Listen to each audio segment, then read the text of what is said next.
What we're going to talk about today is gospel judo.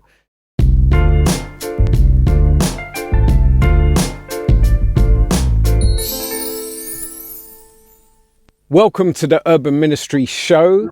I've got my friend Stephen Jones here with me. Welcome, Stephen, to the show. Thanks so much for having me, Duncan. And Stephen, what part of London are you in at the moment? We're in West London. We're in North Holt. And what church do you go to? So we attend New Life Sorta Sangat. It is primarily people from a South Asian background who are believers in Harrow, West London. Okay. Yeah, and what kind of, what do you do for a job? My work primarily is as a pastor and as a counselor. I also help run a training program for people that are aspiring into ministry here in West London. Yeah, and that's key. You're an American, but you are in London. Yes, so we've lived here for 5 years, and all my kids sound a lot more like you, Duncan, than like me. and both me and Stephen are we are involved with World Harvest UK, aka Surge, spelt with an E. And then I always have to say to people, that's the thing that Jack Miller started. It's an organization with two names, but look that up, Google that if you want. Sure. So Stephen, tell us what gospel judo is. I still remember when were we eating burgers one time? And you brought up the phrase and I was like, what's that? And you explained it to me and I was like, this concept is so important. It'd be really helpful for more people to hear this concept that I think you've coined, but I don't think you invented gospel judo. No, not at all. Yeah, I think one of the things that, just a little bit of background, my background in the States where I grew up was very much in a church community where personal piety is very important. And so there's a very strong focus on the more personally pious you are, kind of like that's sort of the lens by which everything goes through. So, and personal piety is the thing that will solve the world's problems. So, and so with a big focus on personal piety, oftentimes that's sort of the starting point in a conversation. So I've been in settings where I have gone to whoever's in charge and to talk about some sort of structural problem.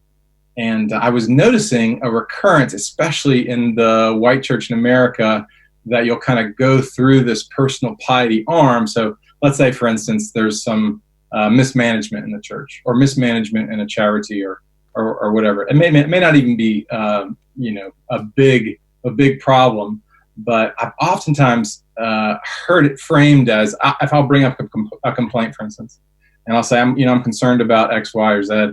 And what will generally be asked of me is, what's that like for you to have this problem?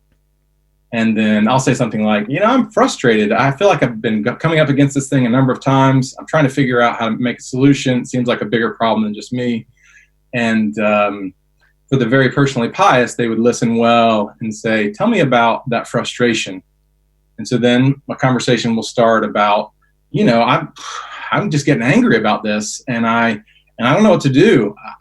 Can you help me? And then the response might be, what's it like for you to be angry on a regular basis? And then I'll be a little confused by the question, but it'll be, I don't like it. I'll go into some sort of explanation. And then the question will be, what would it be like for you to believe the gospel in that context? And that's that's when you've had the trump card is, if I really believe the gospel, then I wouldn't be angry, and then maybe there wouldn't be a structural problem.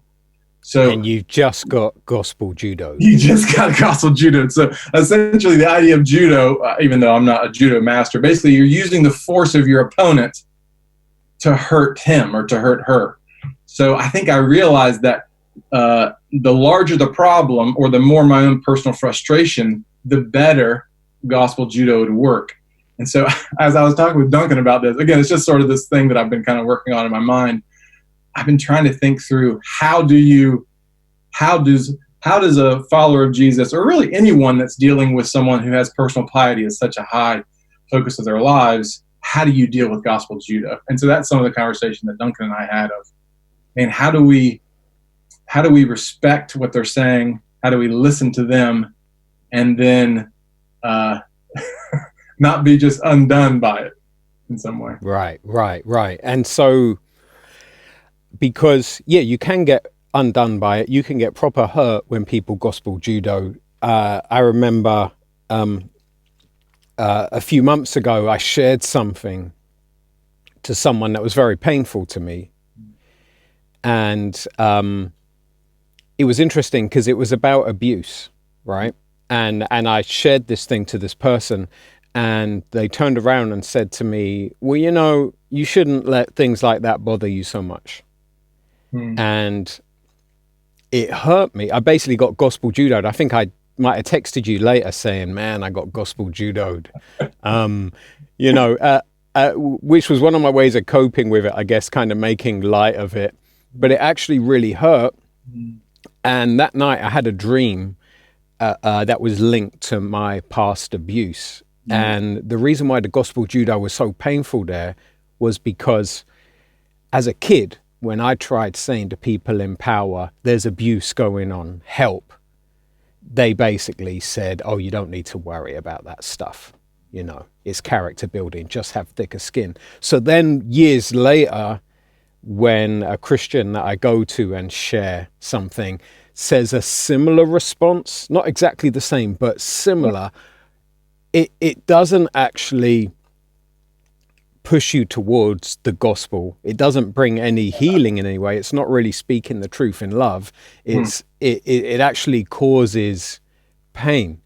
And so one of the reasons, I guess, why I wanted people to know about the concept of gospel judo is that a lot of the gospel judo moves we do with one another that we think are actually really helping people and pointing them to Christ are sometimes actually causing a lot of pain, right?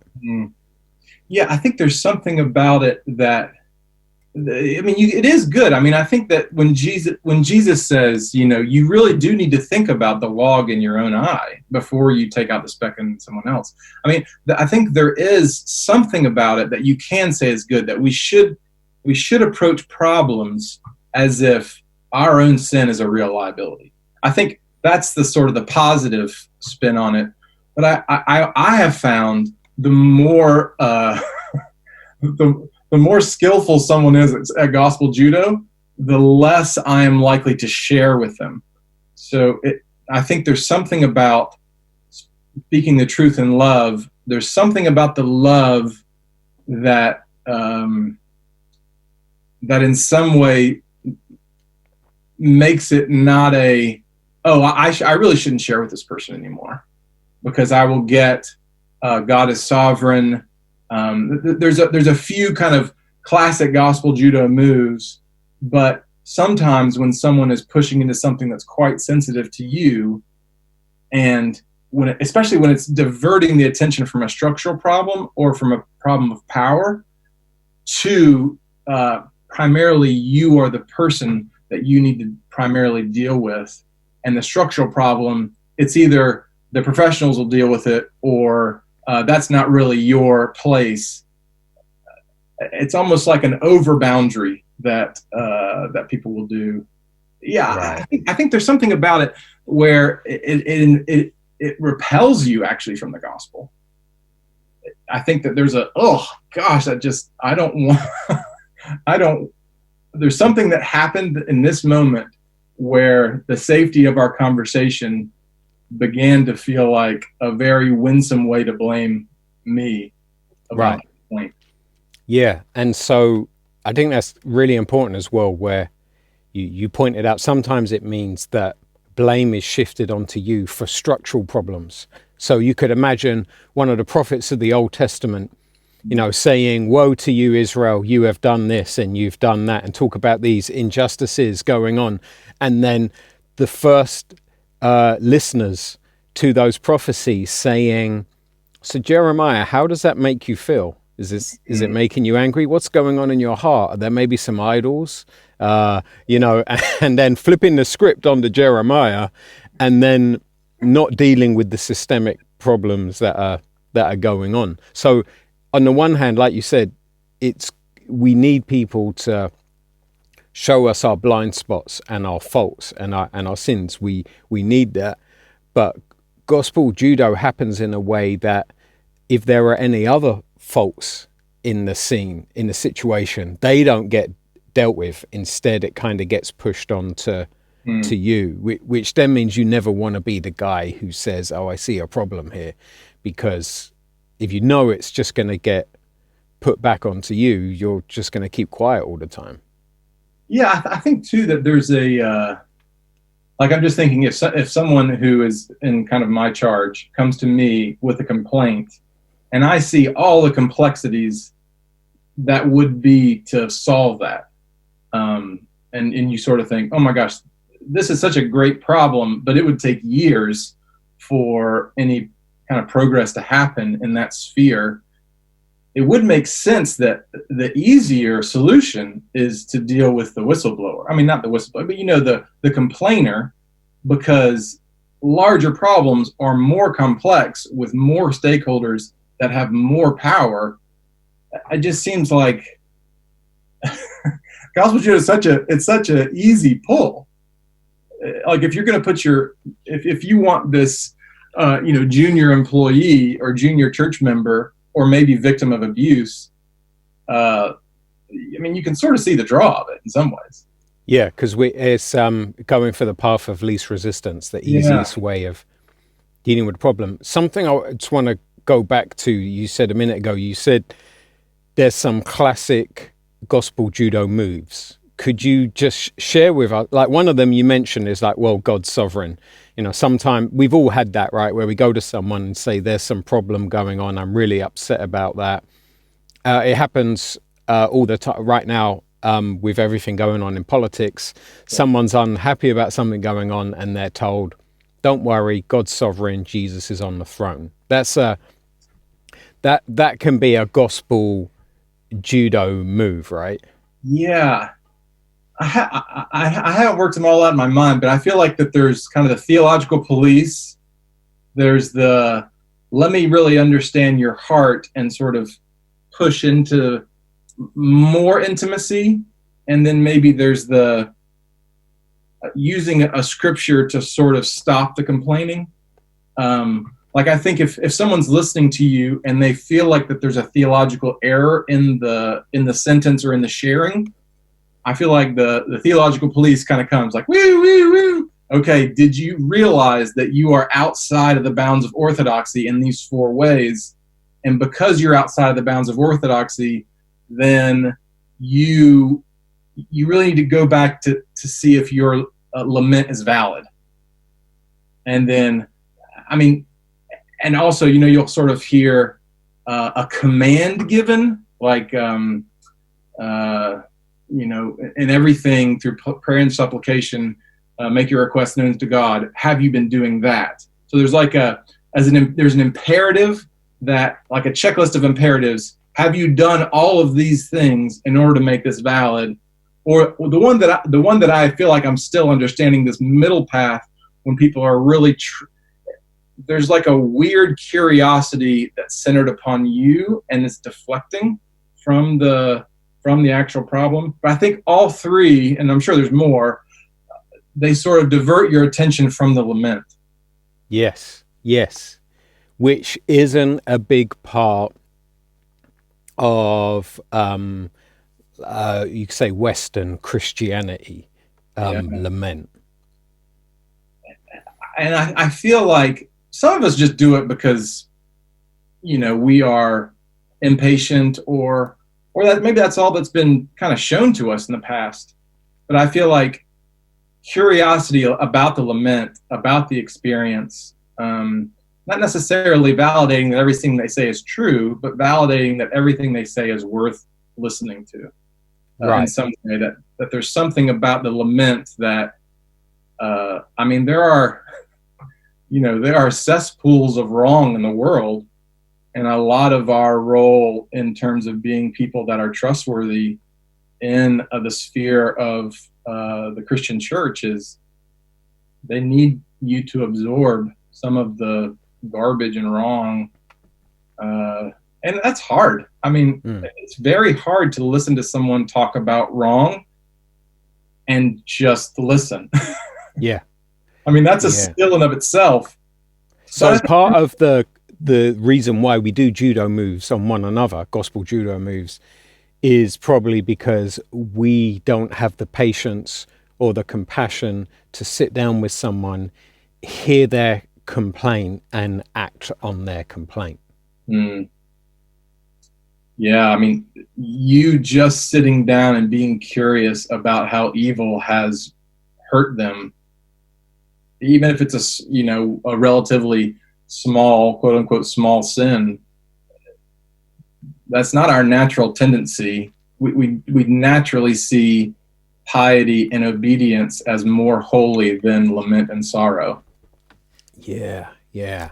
So if I can just rewind to something you said, I want to make sure that no one on the internet's misunderstanding. When you talked about one of the judo moves is like the theology policing, where someone brings a complaint, they bring something that they are lamenting, that they are grieving over, and in that they say something that isn't quite theologically accurate.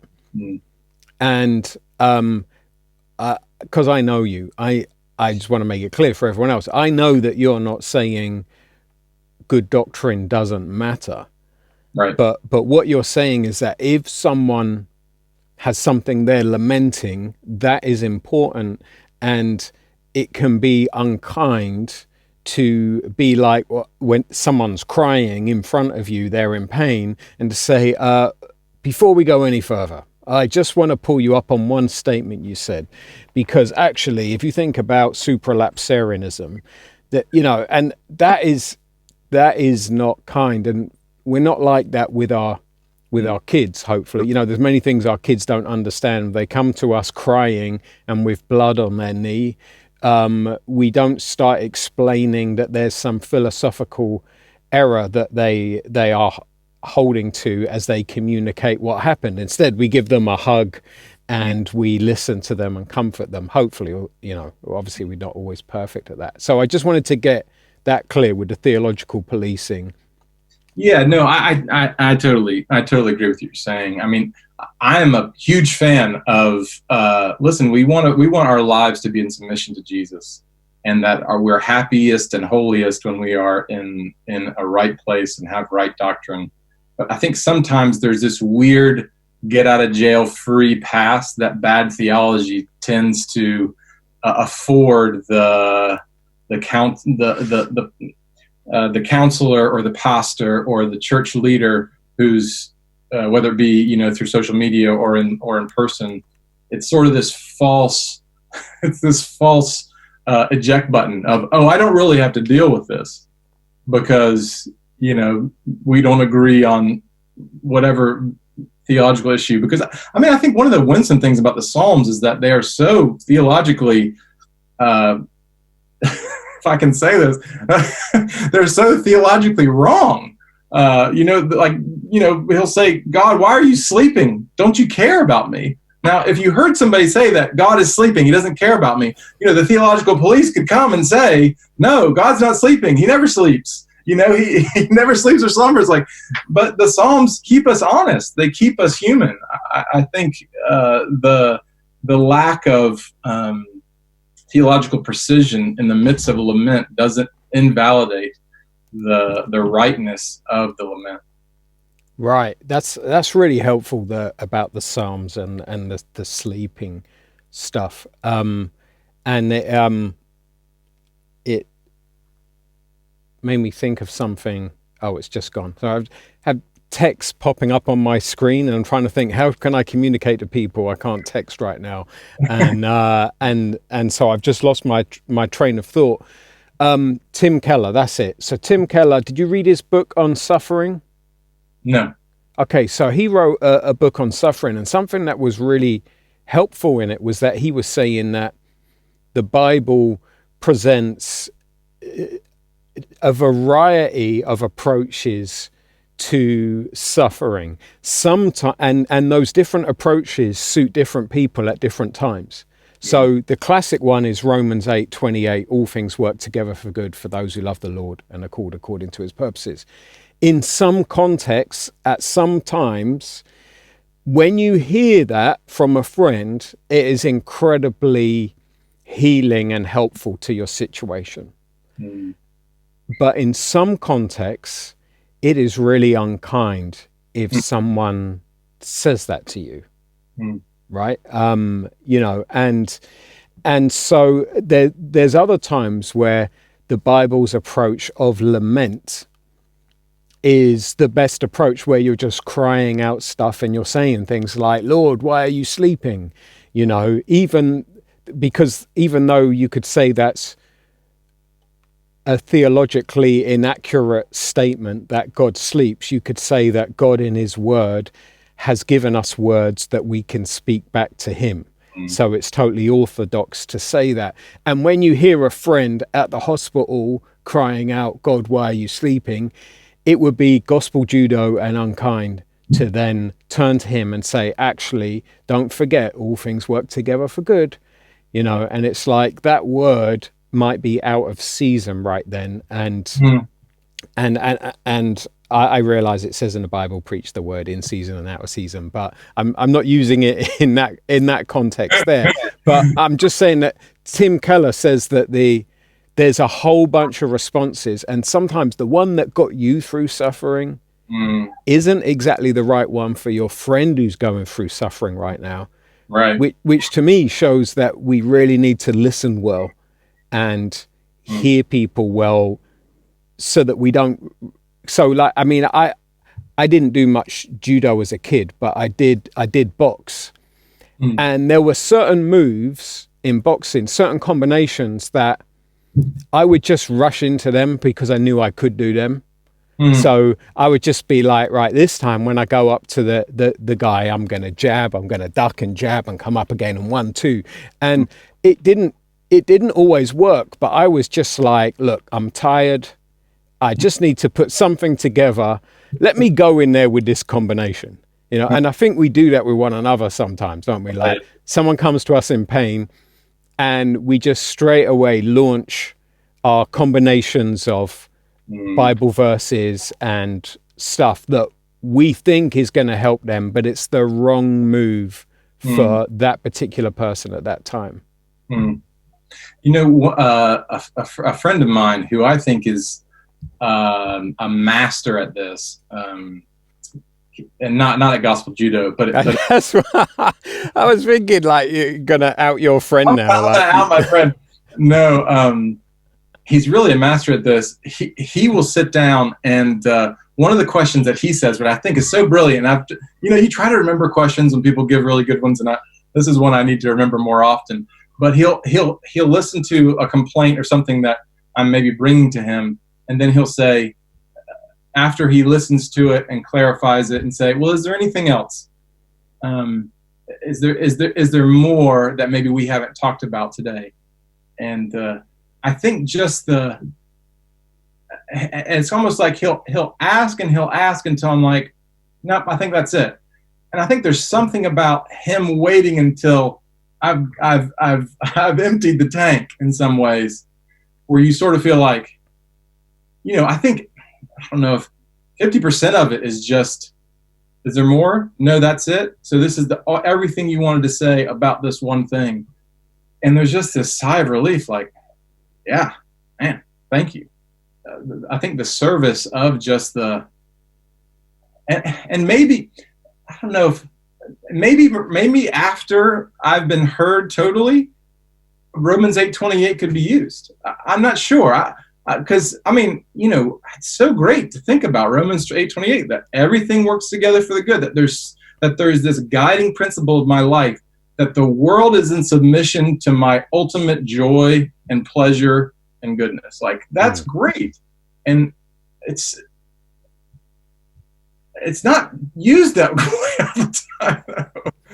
I think there's something about it that I actually really want that truth. I don't know. Maybe you've had people that have more masterfully applied large truths like that in the context of sorrow, but generally silence and curiosity, I don't know. Yeah, maybe, I don't know. This is just out of curiosity for you. Have you, when you're going through a time of frustration, time of sorrow, and someone is able to kind of weave in sovereignty of God, Romans 8:28, a larger truth that generally doesn't work, as in terms of bringing comfort or help. Just sort of curious.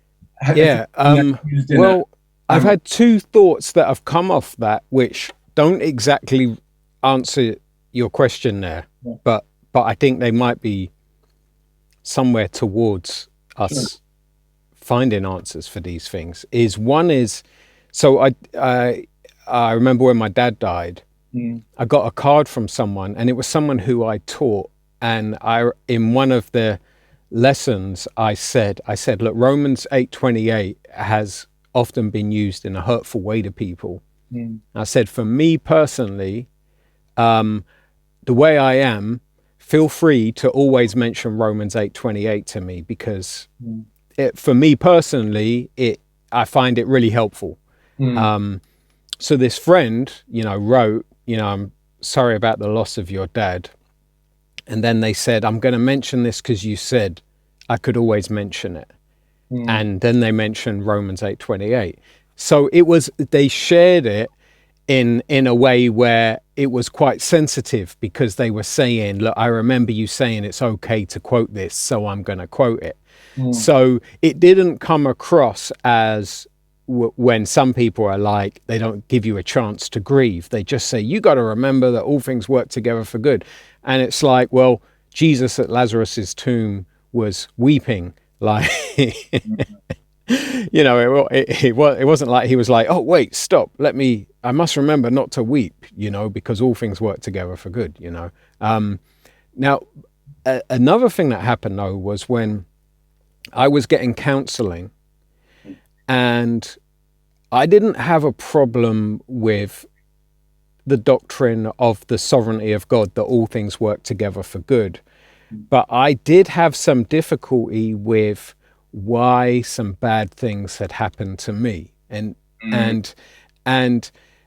my counselor said to me really simply and really blasé, because I think they wanted to move on to other stuff, but they just quickly said, well, because of the fall, bad things happen because of the fall. And that was so helpful to me. Now I think because she'd spent time listening, she understood where I was coming from. She knew that the key to unlock the problems in my heart right there wasn't to say all things work together for good. The key was to remind me bad things happen because of the fall. The way the Bible presents it is that way. I was thinking on a different level, where I was thinking with regards to God's sovereignty and everything, why would it make sense? And she just went to that very simple answer. And for me, that was all I needed, and then moved on to the other stuff. So I don't think that quite answers what you were saying, but no, I think that's actually really great, because I think in both of those examples, they knew you, and they knew that telling the truth is a risk when someone is in a very vulnerable space.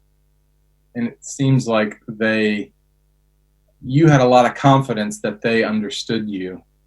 And there was something about, it's like the intimacy gives more license to wield the sword of the Spirit, or something. I think there's something there, though. I think that's actually a really interesting insight, that it's like intimacy plus lament can equal truth telling. But if you Right. take out the intimacy and you just go right to the truth telling, it could repel you. It could be opposite, Yeah, or even hurt intimacy. I like that. Intimacy plus lament equals truth telling. And so, um, I think as well, linked with that is the whole thing of when someone's going through a crisis, Mm. um, there's certain things it's okay to say, and there's certain things that aren't okay to say. Yeah. And I know certainly with people who are having counseling for trauma, Mm. like one of the first things to do, like Diane Langberg says, is to get them safe. You Mm. know, we can't talk about a lot of these difficult things until that person's safe. Mm. And that's where I guess that the terminology of gospel judo is so helpful and striking, because it's like, hang on a minute, you're about to throw someone onto the floor. Mm. Like, that's going to hurt them. So they need a certain amount of resilience Yeah. before you do that. So if someone's in crisis mode right now, if they're really in a lot of pain, Mm. they might not have that resilience to take that throw. Yeah. Yeah. I remember one of our professors, Jerem Bars, who I think has retired recently, and he talked about when he was going through medically, he was going through a lot of problems, and his wife had cancer, and he said, and he was in tears talking about his friends, because they would just come over regularly and clean his bathroom, all the like I think he had 2 bathrooms in his house, and would clean his kitchen, and there was something about that, and I've thought about that, of when people are hurting, in some way, kind of your point, you're communicating safety by meeting very basic needs. Like, you're becoming a safe person, not because you can wax eloquently about theological truths that they should aspire to believe in the midst of their sorrow, but that you'll bring them a meal. Like, you'll meet very basic needs, because most of the time they need to be safe. They need to be stable, and you're working at the level that they need, as opposed to the level that maybe they miss being, or they Right. wish. Right. So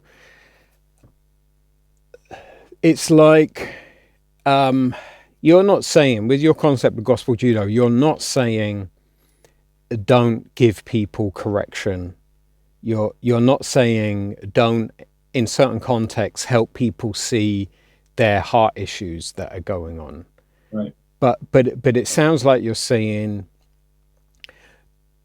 don't let that be your default position, to always go into that, to always go into those moves, because you need to spend more time assessing the person and where they're at, and to see, do they have a lament that needs to be aired in safety? Mm. Would that be fair? Yeah, it's almost like, maybe this is true for everybody, but truth telling is important. I mean, we have to tell each other the truth. I mean, I remember one time my brother came up to me, and he had a piece of lettuce in his teeth right here, and it was like 6 p.m. And I said, his name's Brian. I was like, B, you got a giant piece of lettuce in your, and he's like, are you serious? I had that for lunch. And and he said, I have no friends. I have no friends. I've seen so many people today. Not one person has told me that I have lettuce in my teeth. But no, I think there seems to be some sort of progression of service and sacrifice and absorbing pain, that now people can get lost in that, and they never tell each other the truth. And I think that's a problem in itself. Maybe even I err on that. I will absorb, and I will serve, or I'll not tell the truth enough. But I do think that if you want the truth to land, yeah, I mean, to use your words, I mean, they have to be safe. There has to be kind of a co-laborer in the process of lamenting, and there's got to be some sort of trust on the lamenter that you're not just trying to either distract or diminish or, reframe their conflict into something that's not your problem anymore. Yeah. Yeah. I hear you. And I suppose because you do counseling as part of your ministry. You counsel people, and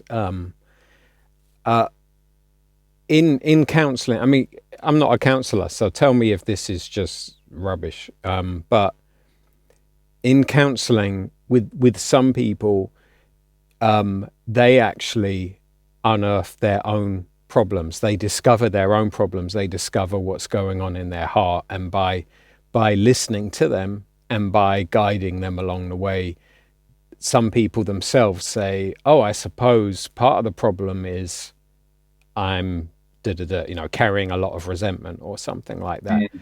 And it's like you didn't, as the counselor, actually have to say to someone, "Oh, I can see a lot of resentment in you," which would probably put up walls. Mm. Does that happen in counseling, or is that just something that I've a myth that I'm perpetuating?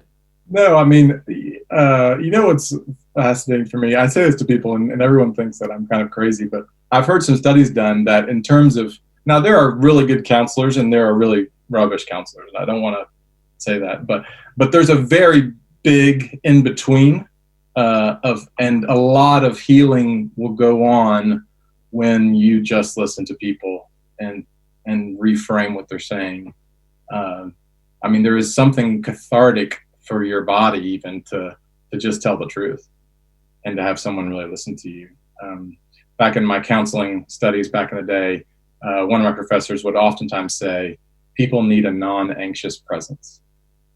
And sit there, absorb what they're saying, don't make their problem about you, and just be a non-anxious presence for them. Because in a lot of ways, we're sort of, without getting the power of God, but you're mimicking what people do when they're pouring out their hearts in prayer. I mean, God is not anxious; He's present. Sometimes we have very powerful experiences of Him, but you're just there, and doesn't mean that the counselor's, your problem is your problem, and the counselor is there. But there's something about having, and even for people that have had very poor experiences with their father or with their mother, for instance, and if your counselor is the same gender of the person that you're having a big problem with, one of the healing parts of counseling is, maybe a young guy would treat me as if he would treat his father. And so much of the healing can happen through the relationship because, they refer to as transference, when they'll transfer the relationship that they have with their father on you. And that's actually a great thing. It can be a real, just to have kind of a live conversation of what is it like for you to get very angry right now and be telling the truth in a way that you've never told before. And Right. that can be really helpful for people that have, for whatever reason, have not been able, whether they've suffered trauma or abuse, to really say it, and the other person doesn't run away or, make it about them or defend some sort of system or structure that they're a part of. And is part of that then as a counselor you are trying to imitate God as well? Like God is the one who listens, who hears your cry, and so you are mimicking that to the person and giving them an idea of what God is like through one of His representatives. Yeah, I mean, it's and in a lot of ways it's similar to marriage. Of, I really love my wife, and if God loves me more than she loves me back, then He must really love me. Like you're trying to be a real presence that's pretty distinct and is, as a counselor, you're not trying to get a lot of stuff off your chest and during a session, just about them. And for someone to just, I'll oftentimes tell people that if I do premarital counseling with them, I'll say, marriage is actually not terribly complicated.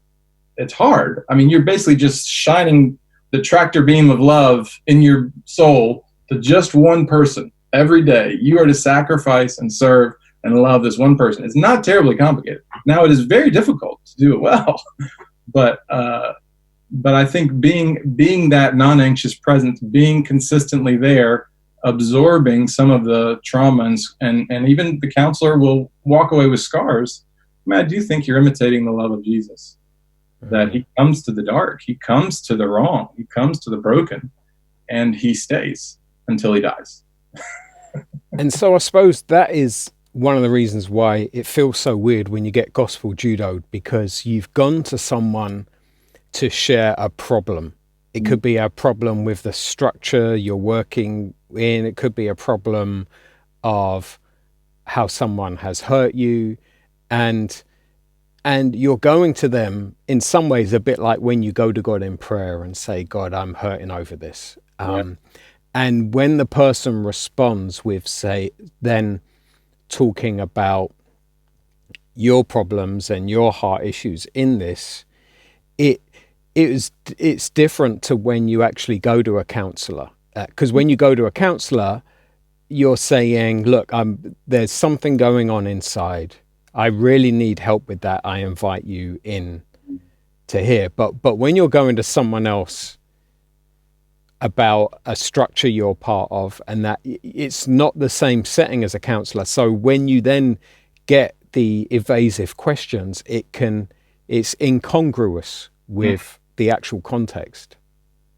Yeah, I think that's such a good thought, because when the gospel bearer, like when the gospel pastor or the gospel parent, when they are in line with what the gospel is, it's like, yes, what is true about God is true about the world, and it builds your faith up. But when there's something about the goodness of sacrifice and when that is totally used against you, it's like it's like the thing that you're going to for, it's like swimming over to a life raft and attaching it to your neck and sinking you down. It's just tragic. It's totally tragic, because the thing that you're putting all of your hope and your help in is the thing that drowns you. I mean, it's the inverse of all that should be beautiful and good about the world. That yes, the path up is the path down. The path to glory is the path to sacrifice. And then when you share, and then you're told a different message, it can really be devastating. Mm. So, what would you want to finish on in this convo, Stephen, about gospel judo? Is there anything you think that you've said that needs clarification, or is there any conclusions you want to draw to, or any final thoughts you'd want anyone to go away with? Maybe that there's grace for the gospel judoer, the one that, I mean, for a lot of us, I mean, we've done this, we've done it, and we've done it poorly, and we've hurt people, and there's still room for help. I mean, there's still room at the foot of the cross for repentance, even from like a slimy, weird sin like gospel judo. And for those that are really suffering under either in a context where the scriptures or even power is being used in a wrong way, I would just encourage people that the promise to Abraham in Genesis 12, it says, I'll bless you, and those who bless you I will bless, and those who curse you I'll curse. And even though the first curse there, it's basically those who disrespect you I will curse. And so, people that are abusing power habitually without repentance, God will oppose them, and they are in danger of, it sounds like hyperbole, but they're in danger of the wrath of God. And so take heart that you are not alone as a part of an oppressed or a part of a wronged group, that God he won't put out the smoldering wick. He won't break the bruised reed. He is a warrior, and he is for the broken and the hurting. So yeah, on both sides, I feel like that there's a lot of good news when it comes to both a God of justice and a God that forgives. And so it's the same story I think for the offender and the offended, that there's still hope, and that God is on the move. And I mean, I've been deeply hurt I've been deeply hurt by people. I mean, we've had 4 miscarriages, and I remember being on my knees and just weeping almost uncontrollably with one of them, and just to hear the things that people say after deep loss are just so painful. And yet God is a God of deep and lasting comfort, even when the other person doesn't repent. Now, some of the things that we're going to have to wait until glory, until everything has been made totally right. But yeah, I would just want to give hope to both sides, for those of us who have made big mistakes, and those of us who are right in systems and cultures that are much more committed to the appearance of personal piety than social piety, for instance, like that everyone around them are enjoying and experiencing the radical upside down nature of grace. So. Yeah. And I'm really sorry, bro, to hear about the painful ways you've been hurt through this. Yeah, I think there's a both, this is awful and terrible, and this is a norm. And it's hard to put those together, because normally things that are normal, we think, well, they can't be that bad because they happen regularly. But no. Just because something it happens often doesn't mean it's not wicked. And so I feel like oftentimes when I'm sitting down with people and hearing their laments, I will oftentimes say, this is awful. Like, this is terrible, what has happened to you. And just because it's happened to other people around you doesn't mean it doesn't, spark anger in the heart of God. So yeah, I think I enjoy. I had this weird. I was sending out an application a few years ago to a program, and they said, "What are your interests?" And I said, "I'm interested in God and pain, and how they intersect." It's a very weird interest that I generally am very interested in. Man, I have seen some dark times personally, but I've seen people that have had really dark times, and they really can. Like, there's real power in the gospel that God really does rescue people from darkness. And so when we're talking about sensitive subjects like gospel judo, for some people it's going to be really hard to listen to. But man, there is so much hope that God is a powerful God that rescues people, and he can rescue you. Yeah, thanks so much for that, Stephen. It's been really helpful to learn more about gospel judo, even though you and I have talked about it, before. To hear more of your thoughts on it has been really helpful to me, and hopefully helpful to other people out there. And I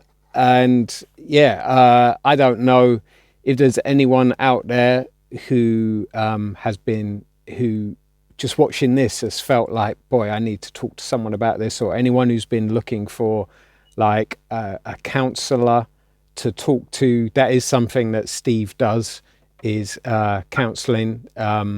So is there some way people can contact you if there's anyone who's thinking, I need to get a counselor, I need to talk to someone? Yeah, maybe we can put a link to Kairos Community Counseling at the bottom. We're an organization that's committed to helping people from diverse backgrounds, people that are followers of Jesus or not, that are interested in help for various stresses in life. So I can send you on a link so that people can check it out if they're interested. Yeah, let's do that. Stephen, thank you so much. It's been a real blessing. Everyone else, thanks for tuning in, and God bless. Thanks a lot, Duncan. Cheers.